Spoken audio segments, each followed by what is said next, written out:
하나님 말씀 신명기 8장 11에서 16절, 구약성경 275면 말씀을 다 같이 합독으로 손채로 함께 하겠습니다. 함께 합니다.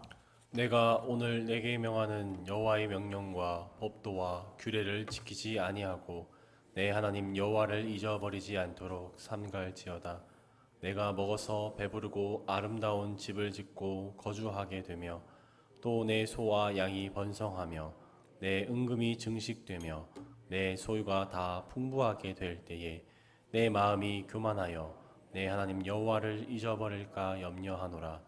여호와는 너를 애굽 땅 종 되었던 집에서 이끌어내시고 너를 인도하여 그 광대하고 위험한 광야 곧 불뱀과 전갈이 있고 물이 없는 간조한 땅을 지나게 하셨으며 또 너를 위하여 단단한 반석에서 물을 내셨으며 내 조상들도 알지 못하던 만나를 광야에서 내게 먹이셨나니 이는 다 너를 낮추시며 너를 시험하사 마침내 내게 복을 주려 하심이었느니라. 아멘. 이는 살아계신 하나님의 말씀입니다. 자리에 앉으시기 바랍니다. 이번 우리 동대전 교회 3년 만에 부흥 사경의 강사로 오신 우리 김영석 목사님은 어린 시절 3살 때부터 14살까지 11년 동안을 골수암 투병 생활을 하셨다고 간증하셨습니다. 할아버지 장로님, 할머니 권사님, 아버지 장로님과 어머니 권사님 품에서 전통적인 기독교 명문 가정에서 태어났습니다. 그런데 골수암 판정을 받고 언제 죽을지 모르는 인생을 어려서부터 살았다는 간증을 하셨습니다. 지금 섬기시는 삼성교회에서 이렇게 자세하게 간증을 하시지 않는 분이십니다. 그런데 우리 교회에서 간증하시다가 마지막 수요일 새벽기도 때 펑펑 우시면서 간증 설교하셨습니다. 어린 시절에 다리가 너무 아파서 제대로 서지도 못하고 아버지 등에 엎여서 어린 시절에 보냈던 그 장면이 생각나셔서 정말 태어나서 이렇게 실컷 울어본 적이 없을 만큼 울었다라고 말씀하셨습니다. 이렇게 기독교 가정에서 태어난 어린 시절의 김 목사님은 내가 왜 이런 병에 걸려서 고생하면서 살아야 하나라는 의문과 질문 속에서 어린 시절을 실컷 뛰어놀지도 못하고 앉아서 보내야 했던 것입니다. 성도 여러분, 여러분 주변에도 이런 경우를 당한 분이 있을 수 있습니다. 기도하는 가정에서 이렇게 어려서부터 고통과 질병 속에 자라난 이유가 무엇입니까? 이 질병의 문제보다 왜 이렇게 질병 속에 괴롭게 살아야 하는가, 이 질문을 하면서 살아야 한다는 것입니다. 이 질문에 확실한 답을 찾기까지는 몸과 마음이 더욱 힘들고 어려운 것입니다. 여러분, 지금 이 세상에는 우리를 괴롭히는 문제가 무엇입니까? 여러분을 괴롭게 하는 문제는 과연 무엇입니까? 오늘 성경 본문에서 어떤 고통들이 있습니까? 오늘 이스라엘 백성들은 애굽에서 수백 년간 종살이를 하였습니다. 그러다 너무 고된 노동으로 인하여서 여호와 하나님께 부르짖었습니다. 긍휼이 많으신 하나님은 이들의 기도를 들으시고 애굽에서 나오게 하셨습니다. 출애굽하게 하셨습니다. 하지만 하나님은 이스라엘 백성을 40년간 광야에서 모진 훈련을 받게 하셨습니다. 불뱀과 전갈의 위험이 있으며 물이 없는 아주 건조한 땅인 광야를 지나게 하셨습니다. 다만 생존할 수 있도록 반석에서 생수가 나오게 하셨으며 매일 일용할 양식인 만나를 하늘에서 내려주셨습니다. 메추라기를 보내주셨습니다. 그런데 말입니다, 이 광야길이 행복하고 평안한 길이었을까요? 당연히 아닙니다. 그 길은 즐거운 여행길이 아니라 거친 광야에서 매우 힘들고 고달픈 길이었습니다. 아마도 이스라엘 백성들은 출애굽 시에는 드디어 젖과 꿀이 흐르는 가나안 땅에 간다라는 벅찬 기대감 가운데 있었을 것입니다. 하나님께서 아브라함에게 주셨던 그 땅, 조상들 대대로 살았던 고향 땅으로 돌아간다는 희망에 들떠 있었을 것입니다. 그러나 홍해가 가로막히고 마실 물이 없는 광야에서 절망하고 배가 고픈 현실에 직면하였습니다. 백성들은 시시때때로 마실 물과 먹을 음식에 대하여 불평을 하였습니다. 그래서 종살이하던 애굽을 동경하며 애굽으로 돌아가자. 이제 애굽이 좋다. 그래서 지도자 모세와 아론을 강하게 원망하기도 하였습니다. 단번에 들어갈 수 있었던 가나안 땅이었지만 12명의 정탐꾼 중에 10명이나 부정적인 보고를 하였습니다. 결국 불신앙으로 말미암아 무려 38년, 정확히 말하면 38년입니다. 40년간 광야를 헤매게 된 것입니다. 본문에서 이스라엘 백성들이 지나가는 광야를 뭐라고 합니까? 광대하고 위험하다라고 표현하고 있어요. 15절 말씀입니다. 같이 읽을까요? 너를 인도하여 그 광대하고 위험한 광야 곧 불뱀과 전갈이 있고 물이 없는 간조한 땅을 지나게 하셨으며 라고 말씀했습니다. 여러분, 광야에서는 어떤 위험이 있나요? 광야에 가보셨나요? 광야에 가면 그 당시에 불뱀이 있었답니다. 그리고 전갈이 득실거리는 곳입니다. 모래 속이나 덤불 속에 숨어있는 독충들이 나타나 괴롭힙니다. 광야란 낮에는 이글거리는 태양이 장렬하며 밤에는 엄청난 추위가 몰려오는 그런 곳입니다. 하나님께서 구름 기둥과 불 기둥으로 인도하시지만 결코 편안하고 즐겁게 지낼 수가 있는 곳이 아닙니다. 어린아이들과 노인들 그리고 여성들을 포함되면 대전광역시 인구보다 2배 많은 백성들입니다. 많은 가축들도 함께하고 있습니다. 사랑하는 성도 여러분, 수많은 사람들이 가재도구를 등 많은 물품을 가지고 이동하는 모습을 상상해 보십시오. 이들의 이동이 얼마나 힘들고 어려울지 상상도 잘 가지 않을 정도입니다. 애굽에서 가나안 땅까지 직선으로 말하면 사흘이면 갈 수 있는 거리인데 무려 40년간을 광야에서 빙빙빙 헤맸습니다. 이런 고초를 거룩한 선민인 이스라엘 백성들이 왜 당했을까요? 왜 이들을 고생시키셨을까요? 성경 속에 나타난 문제들은 우리들의 현재 살고 있는 이 세상에도 그대로 적용되는 문제들입니다. 온 인류가 지금 광대하고 위험한 광야를 지나고 있습니다. 지금처럼 여러 문제들이 한꺼번에 들이닥친 전례가 없었던 것 같습니다. 기후의 문제, 전염병의 문제, 전쟁의 문제, 또 경제 하락의 문제, 이외에도 많은 문제가 한 번에 지금 당하고 있어요.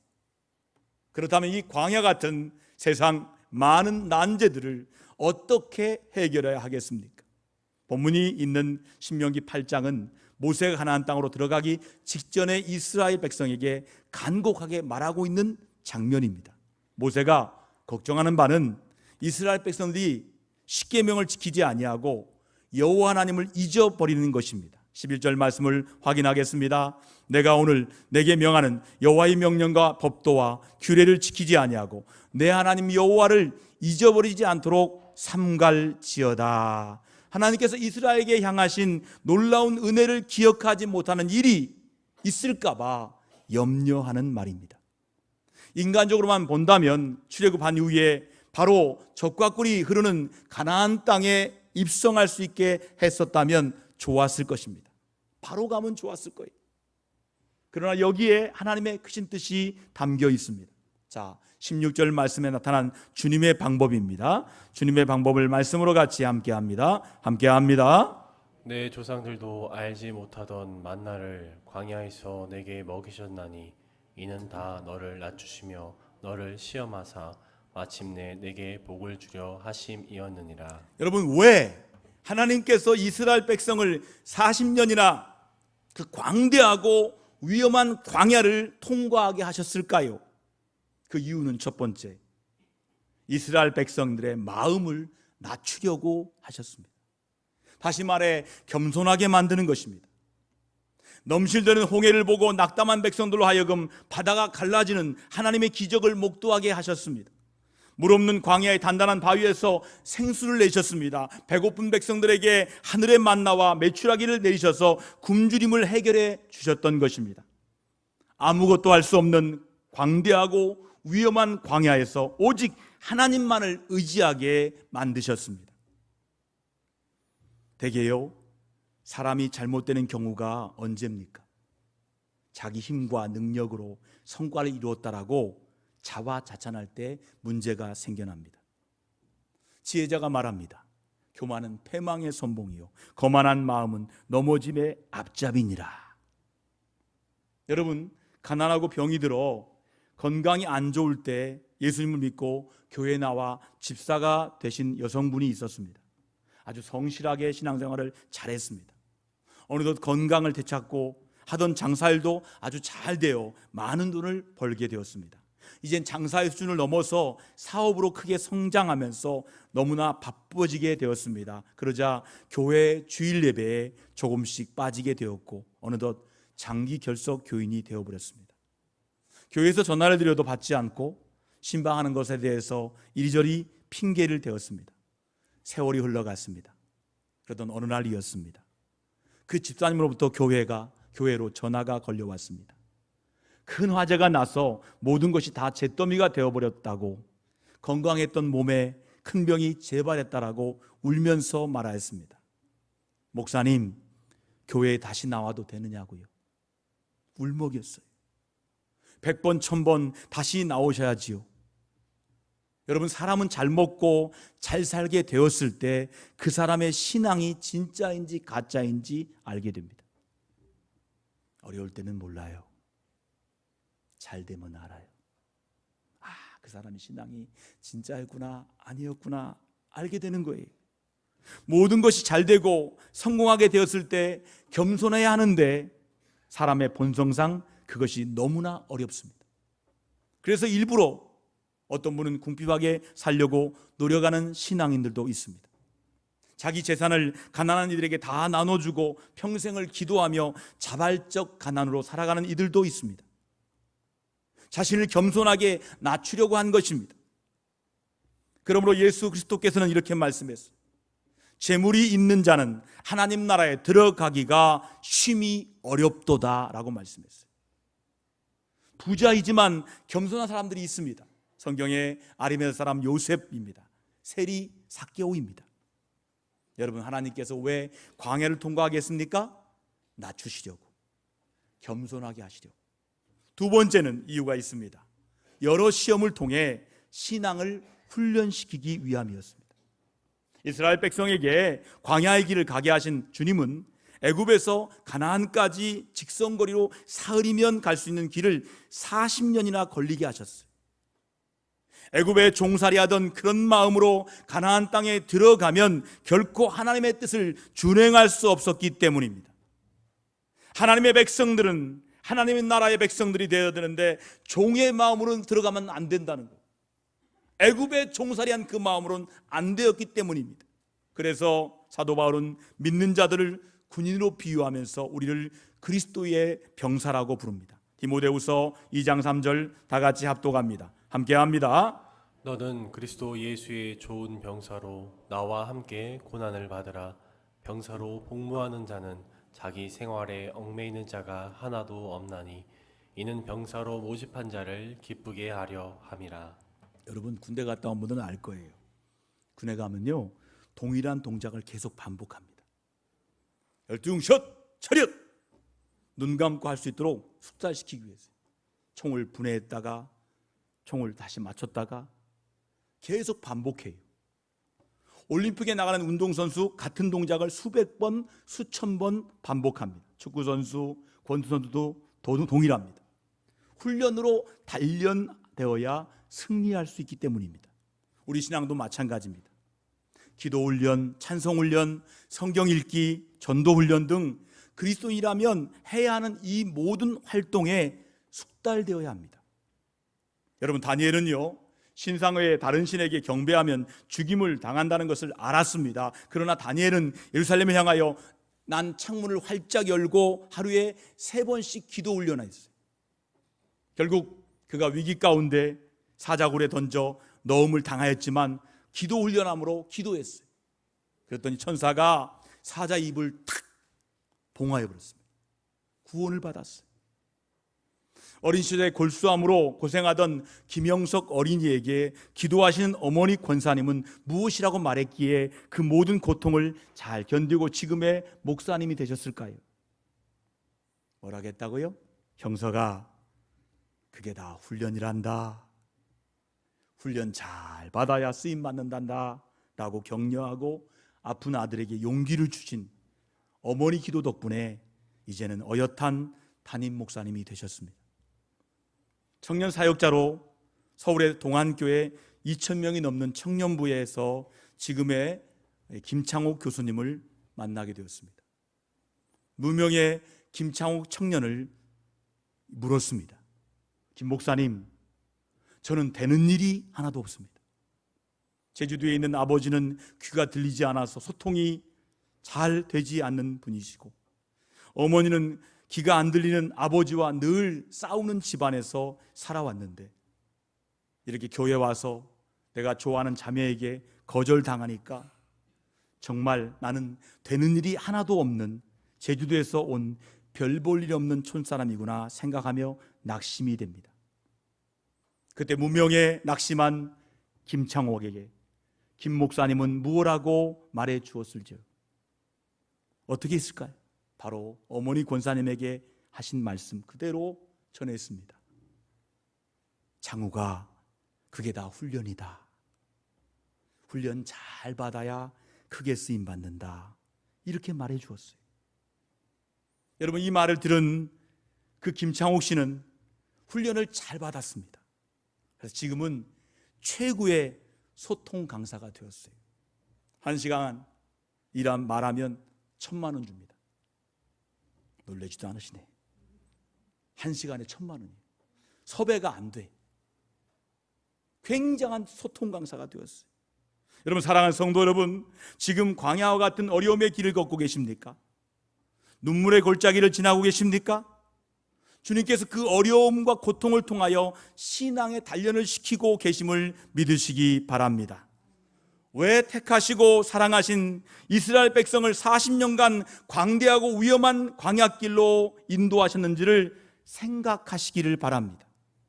질병에 걸려서 극한 고통에 있더라도, 가정에 어쩔 수 없는 문제가 발생했을지라도, 사업에 어려움이 왔더라도 낙심하지 마시고 다 훈련임을 믿으시기 바랍니다.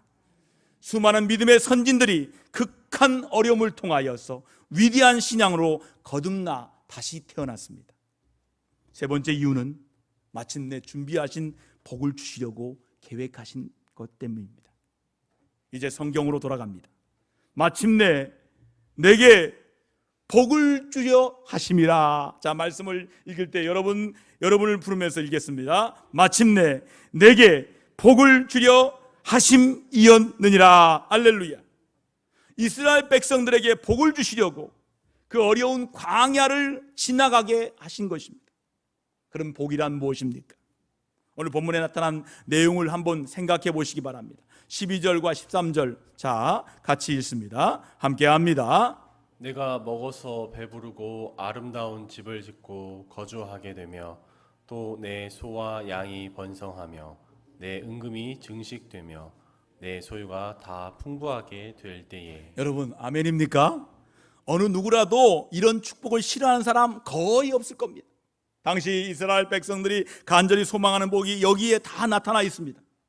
좋은 음식, 아름다운 집, 가축의 번성, 은금의 증가, 소유가 다 풍부해집니다.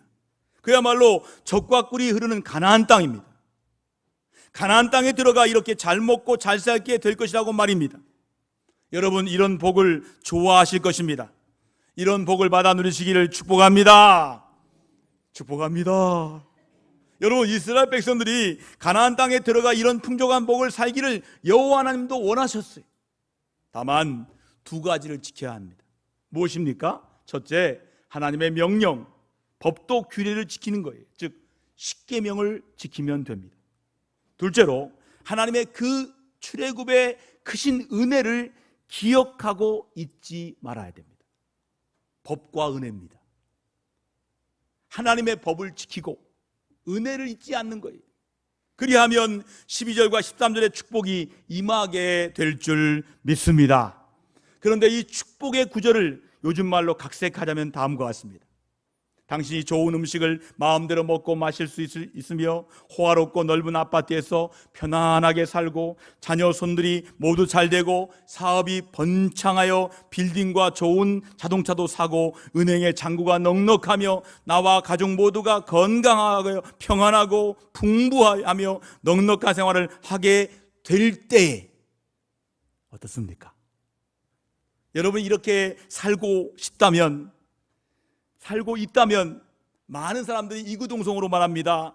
이분 정말 축복 많이 받았어, 정말 축복받았네 라고 부러워할 것입니다. 그런데 이렇게 살고 있을 때 자기도 모르는 사이에 마음의 한 구석에서 스멀스멀 올라오는 것이 있습니다. 이것을 성경의 교만이라고 합니다. 14절 말씀 같이 보겠습니다. 내 마음이 교만하여 내 하나님 여호와를 잊어버릴까 염려하노라. 모세는 인간의 마음을 정확히 꿰뚫고 있습니다. 이는 타락한 인간의 가진 본성적인 성품으로 내 능력과 노력으로 이렇게 되었다라고 생각하는 거예요. 다른 사람을 무시하고 자만심으로 가득하게 됩니다. 무엇보다도 믿음이 약해집니다. 주일에 교회 대신 골프장으로 가며 해외여행 등으로 대치되어 갑니다. 어디 있어요? 저 해외입니다, 저 미국입니다, 저 호주입니다 라고 주일만 되면 해외로 나가요. 성경 말씀을 읽고 그 말씀대로 따라 살아가는 삶에서 점점 멀어지면 구약에서 육적인 복을 받으면 하나님의 복을 받는 것으로 여겼습니다. 그렇다고 현대에서 그런 복의 기준이 그리 크게 바뀌지 않았습니다. 그러므로 많은 성도들의 소위 기복주의라는 그 범주 안에서만 신앙생활을 하게 됩니다. 축복받았어? 아이고 기도 많이 했구만. 기복주의 신앙에 대부분 그 안에 머물러 있어요. 우리는 이 세상을 살면서 우리 구주 예수 그리스도께서 말씀하신 진짜 복에 대한 재해석을 눈길을 두어야 할 것입니다. 즉 주님은 육의 복보다 영적인 진복을 강조하셨어요. 그래서 주님은 복 있는 사람이란 말씀을 이렇게 말씀하십니다.